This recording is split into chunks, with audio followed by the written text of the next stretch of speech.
Gilas Pilipinas tila ba na-snub sa tune-up game tournament bilang paghahanda sana sa inaabangang Olympic qualifying tournament. Usapang Gilas Pilipinas mga idol, malaking tulong sana sa Gilas Pilipinas ang mga tune-up games sa Europa upang mahasa pa sana ng husto ang ating national team bago ang inaabangang Olympic qualifying tournament. Kung matatandaan natin mga idol, after ng magandang stint ng Gilas Pilipinas sa first window ng FIBA Asia Cup qualifiers, ay nagpahayag nga si Coach Tim Cone na nagkaroon nga ng imbitasyon ang national team para sa friendly games doon sa Europa. Ayon nga mismo kay Coach Tim Cone na makaharap sana ng Gilas Pilipinas ang bansang Lithuania, Slovenia at Czech Republic.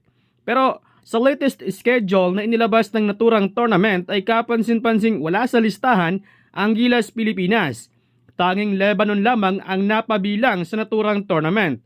Sayang to mga idol dahil big booster sana sa Gilas Pilipinas ang tournament na ito dahil hindi basta-basta ang makalaban ng ating national team sa OQT na bansang Latvia at Georgia. Talagang mapapalaban ang mga bata ni Coach Tim Cone lalo na sa bansang Latvia na kinabibilangan ni Kristaps Porzingis.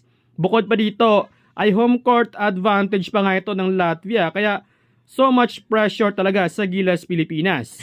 Inaasahan na maging healthy nga ang lahat ng mga players ng ating national team, lalo na ang mga big man ng ating national team na sina Kai Soto, Carl Tamayo, AG Edu at Junmar Fajardo. Habang si Jamie Malonzo naman ay questionable dahil nagkaroon nga ito ng injury sa laban ng Barangay Ginebra sa PBA.